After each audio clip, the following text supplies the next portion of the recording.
अस्सलामुअलैकुम, welcome back to my channel.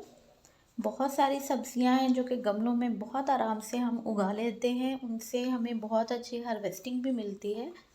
मैंने सभी वेजिटेबल्स जो कि मैं अपने टेरेस पे ग्रो करती हूँ उनके वीडियोस डिटेल से आपसे शेयर करती हूँ।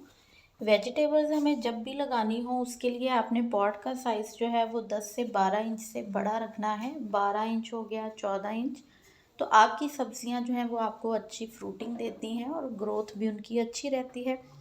मट्टी तैयार करने का तरीका भी मैं बहुत दफ़ा आपके साथ शेयर कर चुकी हूँ कि सब्जियों के लिए हमें जब मट्टी तैयार करनी है तो कैसे बनानी है। यहाँ मैंने कुछ प्लांट ट्रांसप्लांट किए थे और कुछ मैंने सीड लगाए थे।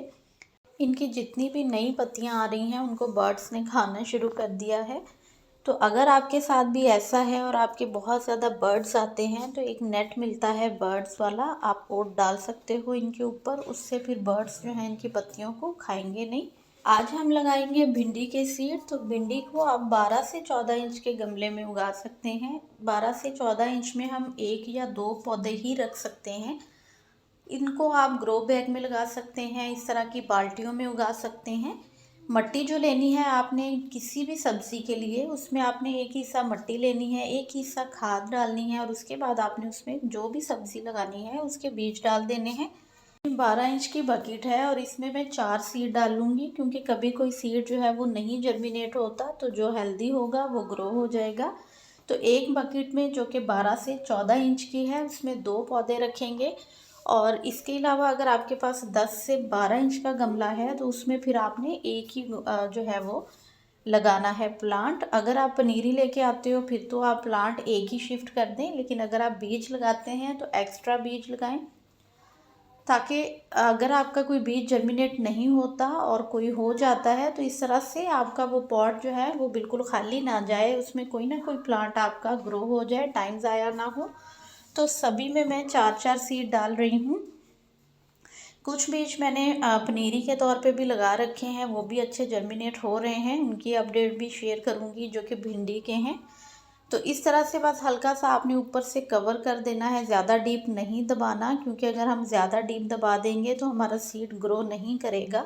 सिंपल हल्का सा आपने फिंगर से थोड़ा सा होल करना है इसमें और उसमें सीड रख के मट्टी को लेवल कर देना है। फिर आती है पानी देने की बारी, तो वो भी आपने बिल्कुल ऊपर से नहीं देना, एक साइड से इसमें पानी डालना है अच्छे से। सारी मिट्टी को गीला होना ज़रूरी है। और जब हम डायरेक्ट लगा रहे होते हैं और या फिर पनीरी लगा रहे होते हैं तो उसमें भी आपने मिट्टी को खुश्क नहीं होने देना, इस तरह से मिट्टी में नमी रहनी चाहिए। यहाँ इस मिट्टी में ऑलरेडी पानी डाल चुकी थी मैं, तो यहाँ भी हम सीड डाल देंगे। तो जितनी भी इस टाइम पे बकेट्स की मिट्टी मैंने तैयार करी है उसमें मैं भिंडी के सीड डायरेक्ट ही डाल रही हूँ। जो हमारी पनीरी भी तैयार होगी तो उसको भी, जो बाकी टमाटर वाले मेरे गमले हैं जब वो खाली होंगे तो उसमें मैं शिफ्ट कर दूँगी। इस तरह से हमारे पास कम अज़ कम 8 से 10 पौधे जो हैं वो भिंडी के ज़रूर होने चाहिए, ताकि आपका एक टाइम का जो खाना है वो बन सके। तो सब्ज़ी उतनी ग्रो करें, चाहे किस एक सब्ज़ी को चूज़ कर लें कि आपको वो बाहर से फिर बाय नहीं करनी पड़े और आपकी वो नीड जो है वो घर से ही पूरी हो जाए। पानी आपने बिल्कुल हल्के हाथ से साइड साइड से देना है और एक दफ़ा इतना देना है कि आपके पॉट में से सारा पानी नीचे से जो ड्रेनेज होल है इसके वहाँ से बाहर निकल आए। तो अगर इस तरह से फुल भर के आप पहली दफ़ा पानी देते हैं तो मिट्टी की नमी जो है वो काफ़ी दिन बनी रहती है और सीड आपके जल्दी जर्मिनेट होते हैं और आपके सीड ख़राब नहीं होते, रिज़ल्ट अच्छे मिलते हैं। यहाँ भी मैंने आपसे शेयर किया था, मैंने करेले के और तुरई के सीड डाले थे। तो बाकी वेजिटेबल्स भी बहुत अच्छी चल रही हैं। यहाँ है वो वाली भिंडी के सीड जो कि मैंने पनीरी के तौर पे लगा रखे हैं। इसमें कुछ जो है वो जर्मिनेट हो गए हैं, कुछ अभी जर्मिनेशन अपनी स्टार्ट कर रहे हैं। तो जब ये पनीरी हमारी तैयार हो जाएगी तो फिर इसको भी मैं शिफ्ट कर दूँगी जो पॉट हमारे खाली होंगे उनमें। तो बहुत इजी है भिंडी को लगाना। आप इसके सीड जो हैं वो अभी मार्च और अप्रैल दोनों मंथ में लगा सकते हैं। कोशिश करें कि अभी लगा लें मार्च में, ताकि आपकी पनीरी रेडी हो जाए और आपको जब शिफ्ट करनी हो आप मार्च के एंड में उसको शिफ्ट कर लें।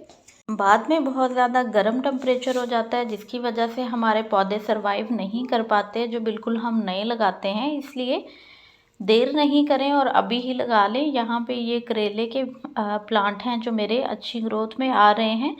तो वीडियो अच्छा लगा हो तो लाइक और शेयर कर दीजिएगा। चैनल पे न्यू हैं सब्सक्राइब कर दीजिएगा। अल्लाह हाफिज़।